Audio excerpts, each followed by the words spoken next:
ওইখানে আমাকে বলা হয়েছে যে আমি নাকি তাকে কোন শুটিং সেটে প্রাণে মেরে ফেলতে চাইছি।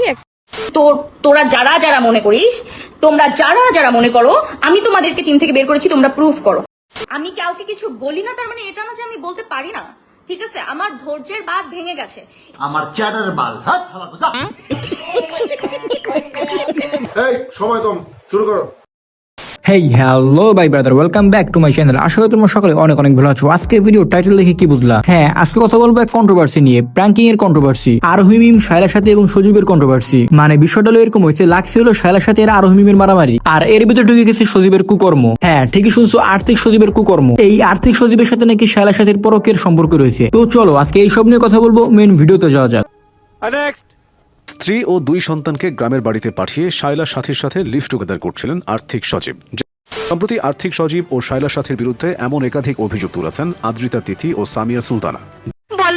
ওয়েট ভাই, আমি জানি তোমরা ভিডিওর আগামাতা কিছুই বুঝো নাই। আচ্ছা কোনো সমস্যা নাই, আমি বুঝাই বলতেছি। এখানে মেন যে কাহিনীটা প্র্যাঙ্কিং এ, এইটা হয়েছিল সাথী এবং আরোহীর সাথে। মানে একজন আরেকজনের সাথে মারামারি করছে, আরোহী সাথীকে জুতা দিয়ে পিটাইছে।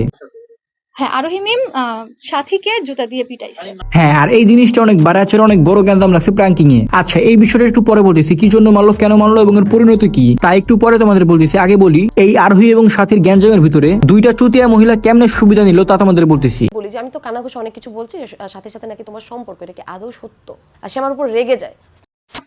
আপনি যদি প্রুফ হিসেবে চান তো আমি ছবি বা ভিডিও আমি আপনাকে প্রুফ দেব না।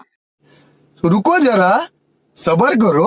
আমি জানি তোমরা এখনো কিছু বুঝতে নাই, সমস্যা না, আমি বুঝাই বলতেছি। কথা হলো আরোহী মিম এবং সাথীর গ্যাঞ্জামের ভিতরে টুক করে ঢুকে দেয় দুই চুতিয়া মহিলা। ঢুকে যাওয়ার পরপরই লাগাই দিয়েছে সাথীর সাথে সজীবের পরকীয়ার সম্পর্ক, যার কোনো ভিত্তি নাই, যার কোনো প্রমাণ নাই, প্রুফ নাই, মানে হুদাই অভিযোগ দেয়। এখন তোমরা বলতে পারো তো কেন তারা এরকম অভিযোগ দিচ্ছে, তাদের লাভ কি? তাদের লাভ হলো এইটাই, তারা এখন মিডিয়ার সামনে আসতে পারতেছে। হ্যাঁ, একটু ভাইরাল হওয়ার জন্য, একটু টপিকে থাকার জন্য তারা এরকম করতেছে। মেন কথা হলো এইটাই, সব পরকে টরকে কিছুই না। যদি এরকম কিছু থাকতো তাহলে লিঙ্ক টিং ছবি আমাদের সবার সামনে আসতো। আচ্ছা এখন আসে আরোহী মিম এবং সাথীর গ্যাঞ্জামটা আসলে কি নিয়ে। ভাই বি অনেস্ট, আমার এখনো একটু সন্দেহ আছে। আমার মনে হয় আরোহী মিম এবং সাথীর এই গ্যাঞ্জামটাও সাজানো। হ্যাঁ ঠিকই শুনছো, স্ক্রিপ্টেড। আর এইটা বলার কারণ হলো আমি কয়েকদিন আগে মিরাজ এবং সাকিবকে রোস্ট করছিলাম, যারা কিনা ওদের টিম মেম্বার। পরে দেখি সবই হলো স্ক্রিপ্টেড, সবই সাজানো, মানে একটু ভিউ পাওয়ার জন্য এসব করছে। তো ভাই এই কারণে আমি এখানেও শিওর দিয়ে বলতে পারি এই সবই হলো সাজানো। তোমরা ঠিকই কয়েকদিন পরে দেখবে ওরা গলায় গলায় হাত দিয়ে টিকটক ভিডিও বানাই দিচ্ছে। ভাই এখন আর কিছু বলবো না, আজকের মতো এই পর্যন্তই। দেখা হবে অন্য কোনো রোস্টিং ভিডিওতে।